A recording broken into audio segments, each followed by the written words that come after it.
нүүр өргөх хагалгааг дэлхийн нийтээр юу яа 45-аас дээш насны усуудад ер нь хийдэг. За хоёулаа давхар хүзүү өргөх хагалгаа орно. 45-аас дээш наснд яагаад мистас зөвлөд юм гэхээр арьс маань хэтэрхий их унжилт өгсөн байждаг. За магадгүй бага зэргийн унжилттай юм хүмүүст бол уцтаадах хэмжлэг орж болно.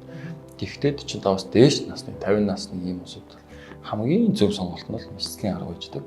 Нүүр нэгийг хацар хэсгээр өөхлөлт ихтэй энэ их зузаан. Энийг хоёулаа бага зэргийн өг саруулах ажилбар давхар хийгдэнэ. Өг саруулах ажилбар хийгээд тэгээд нүрийг дээш нүргэх байгаа. За нүрийг өргөхдөө нүрийн дээд хэсэг, дунд хэсэг, тэгээд доод хэсэг гэсэн гурван хэсэгтэй байгаа. Хоёул бол дээд хэсгийг оролдохгүй гэсэн дээд хэсэг маань энэ хэсэг. Энэ хэсгийг оролдохгүй бус хэсгийг дээш өргөх. Галааны дараа 7-оос 10 хоногийн дараа ойдлуудыг авна. 45 хоног буюу 1 сар гарна гэсэн үг. Хоёул маш сайн гам дэглэм байх юм хагалгаа маш үр дүнтэй болно гэсэн үг.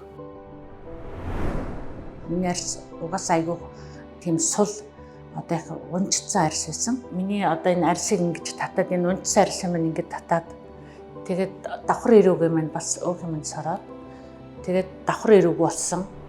Өдөргөцсөн миний арьс өнгө ороод одоо давхар ирүү байхгүй болоод арьсны жижиг үрчлэнүүд хүртэл татагдсан.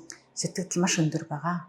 Доктор Чингүнс Aesthetic and Surgery Clinic